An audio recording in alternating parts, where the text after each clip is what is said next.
Di tengah hiruk-pikuk modernisasi kota Cimahi, tersembunyi sebuah kampung yang masih memegang teguh warisan leluhur. Kampung Adat Cirende, sebuah komunitas Sunda Wiwitan yang telah hidup berdampingan dengan hutan selama berabad-abad.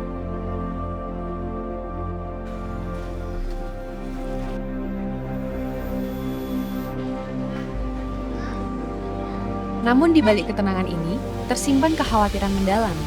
Bagaimana masyarakat adat mempertahankan hutan mereka di tengah ancaman disrupsi yang terus mengintai.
Yubi yang pertama Yubi.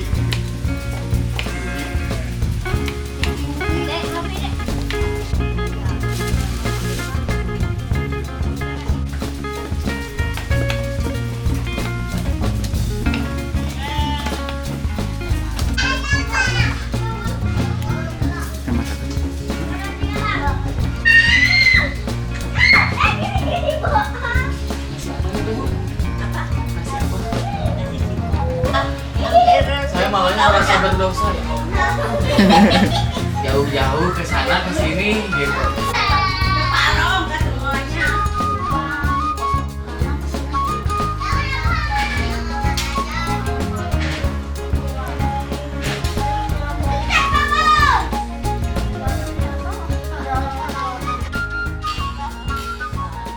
Dengan hanya tersisa 60 kepala keluarga masyarakat adat, dari total keseluruhan 200 kepala keluarga dalam satu kampung, masyarakat adat Cirende memiliki filosofi hidup yang unik.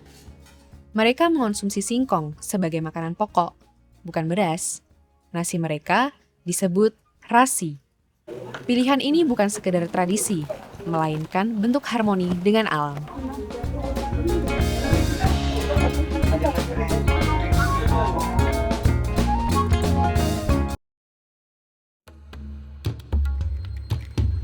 Hutan di sekitar kampung adat Cirende bukan sekedar kumpulan pepohonan. Bagi mereka, hutan adalah tempat sakral yang dibagi dalam 3 zonasi menurut fungsi dan tujuannya.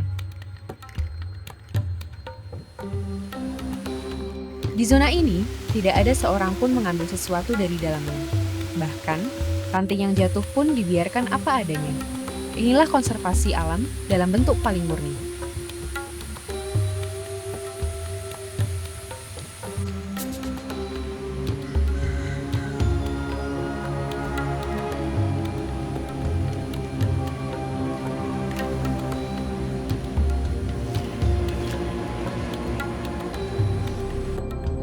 Lawang tutupan adalah zona penyangga. Di sini berlaku prinsip tebang tanam. Setiap pohon yang diambil harus diganti dengan menanam kembali. Sebuah pengingat bahwa Gusti Nungasih, alam nungasah, manusia mengasuh. Tuhan telah memberi, alam telah menumbuhkan, dan sudah semestinya manusia merawatnya.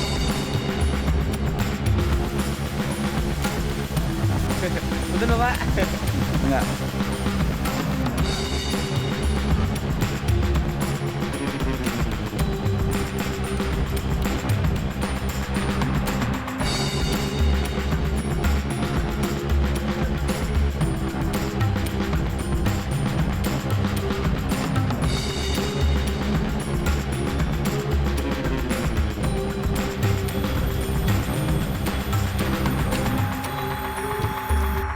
Sampurasun ngepangkeun wasta pun ogi suprayogi biasa disebat Makang Ogi panginten simkuring sakedik bade ngadongeng perkawis tata wilayah nu aya di Cireuneu.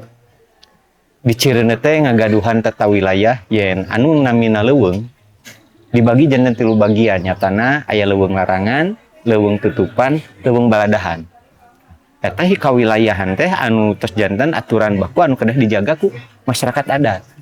Nah, leuweung larang garapan nyatana leuweung khusus kanggo pertanian. Lahannya bisa dimanfaatkan ke warga kanggo kebutuhan sehari-hari. Jadi ku bahasa Indonesia nyampur ya nggak apa-apa. Kebutuhan sehari-hari bisa dijadikan lahan hunian juga. Itu kurang lebih 20 hektaran. Kalau secara keseluruhan wilayah Cireuneu itu masuknya 70 hektaran. Nah, terus kita masuk ke leuweung tutupan. Leuweung tutupan itu leuweung untuk penghijauan atau reboisasi. Biasanya di dalamnya ditumbuhi dengan tumbuhan-tumbuhan pohon keras. Kayak tumbuhan kayak mahoni atau apa, bambu dan lain-lain di dalamnya. Nah, yang ketiga adalah hutan, namanya hutan larangan. Hutan yang hak hidupnya dibalikin lagi ke alam. Segala macam kehidupannya tidak boleh dibantu atau diganggu dengan tangan manusia. Mau ada pohon tumbang, mau ada ranting jatuh, mau ada daun jatuh, itu biarin secara alami kehidupannya dibiarkan. Nah itu. Nah, yang menjadi rasa khawatir masyarakat adat Cireuneu yaitu ketika adanya pengembang. Ketika lahannya melihat view dari wilayah Cireuneu itu bisa melihat pemandangan yang begitu indah sekitaran Bandung Cimahi, itu yang menjadi rasa khawatir masyarakat di sini. Takutnya ada pengembang yang tertarik di sana terjadi alih fungsi. Itu yang dikhawatirkan.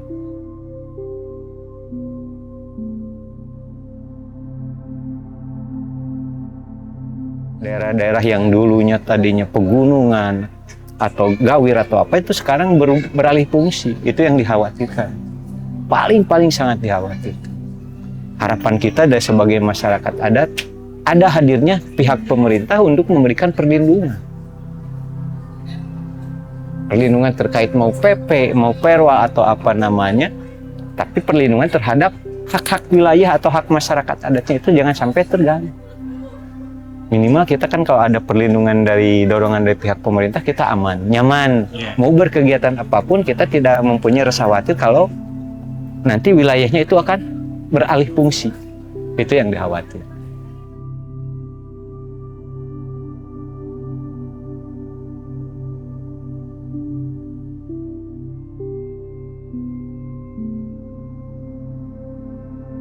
Menurut data Kementerian Kehutanan tahun 2025, laju deforestasi neto Indonesia pada tahun 2024 mencapai 175,4 ribu hektar per tahun, naik 45% dibandingkan tahun 2022. Kampung adat Cirendeau, meskipun kecil, dapat mempertahankan hutan mereka dari deforestasi.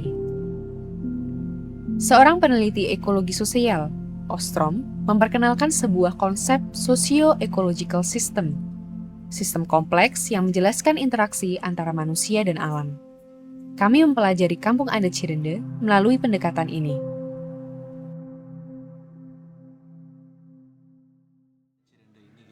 Sebenarnya wisata Cirendeau itu kan bukan milik perorangan lah, bukan milik pribadi, tapi milik masyarakat. Nah, untuk pengelolaannya nggak mungkin juga semua masyarakat harus terlibat gitu.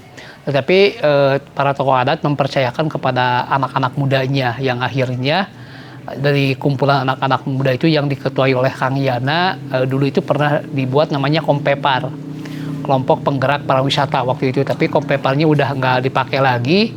Di 2019 berubah nama menjadi Pokdarwis, kelompok sadar wisata yang memang diresmikan lah. Kita dapat SK atau pengakuan dari pemerintah Kota Cimahi melalui disebut Barpora Kota Cimahi. Jadi pengelolaan wisatanya melalui Pokdarwis tadi, yang dimana Pokdarwis juga ada beberapa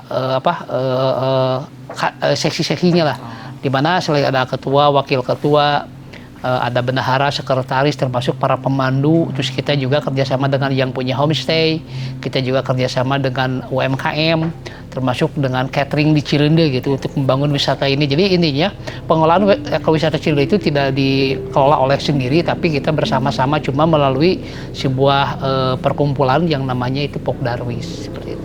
Iya, tapi catatan bukan hanya untuk masyarakat adat, untuk semua makhluk. Semua makhluk hidup. Jadi semua juga butuh kalau nggak ada alam ya rusak lah kita gitu kan. Gitu. Termasuk untuk hewan juga. Iya, semua makhluk hidup karena kan kalau di adat tuh makhluk itu ada 3. Makhluk cicing, makhluk nyaring, makhluk eling.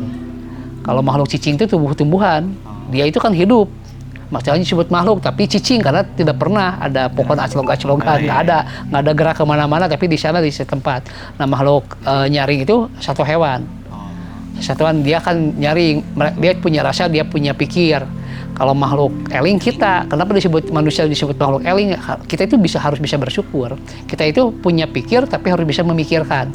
Punya rasa harus bisa merasakan.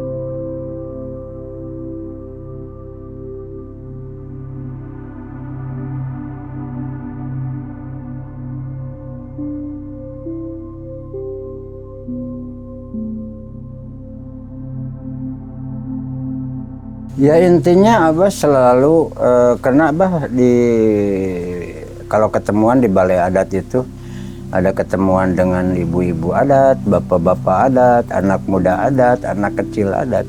Hanya Abah bercerita tolong kalian semuanya ibu bapak harus menjaga adatnya, selalu memberikan yang terbaik kepada kunjungan dan jangan lupa mungkin ya tentang alam, tentang budaya, tentang pangan itu harus disampaikan ke masyarakat. Harapannya ya sebetulnya tentang ketahanan pangan harapannya bukan hanya Cirende yang sekarang ada di sini. Harapannya ada Cirende-Cirende yang lain yang mereka bisa menanam singkong, bisa mengolah singkong dan bisa memakan singkong. Itu kan masuknya bukan mandiri pangan lagi, masuknya daulat pangan. Intinya mereka harus bisa merubah mindsetnya, merubah pakannya, jangan menolak yang namanya makanan lokal, makanan singkong. Itu seperti Cirende.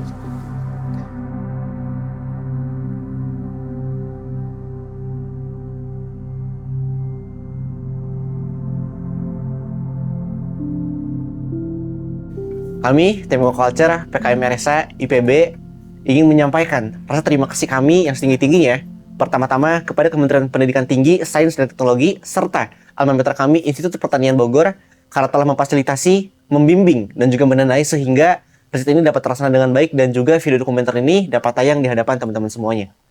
Kami berharap bahwa riset ini dapat berkontribusi dalam pengembangan ilmu pengetahuan serta perumusan kebijakan nasional.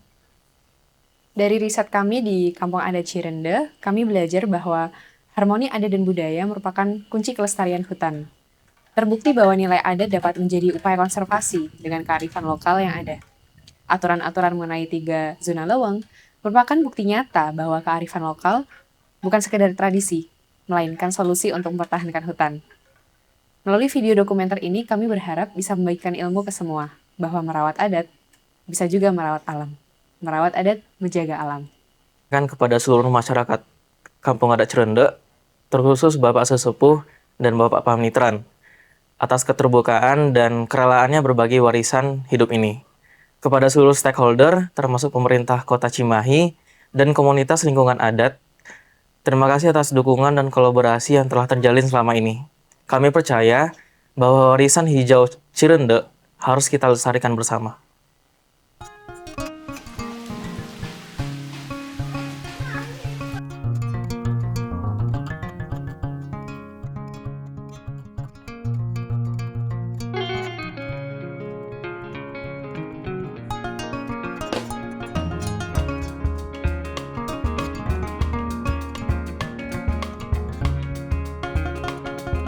Kampung Adat Cirende mengajarkan bahwa konservasi bukan tentang teknologi canggih atau bahkan dana besar. Konservasi dimulai dari hati yang menghormati alam dan kearifan yang diwariskan turun-temurun. Melalui pendekatan socio-ecological system, model pengelolaan hutan Cirende bisa menjadi rekomendasi kebijakan untuk memperkuat eksistensi mereka, bukan hanya untuk melestarikan lingkungan, tetapi juga untuk mempertahankan identitas budaya. Setiap langkah kecil untuk melestarikan lingkungan adalah investasi untuk masa depan. Mari belajar dari Kampung Adat Cirende bahwa harmoni dengan alam bukan hanya mungkin, tetapi mutlak diperlukan. Merawat adat, menjaga alam.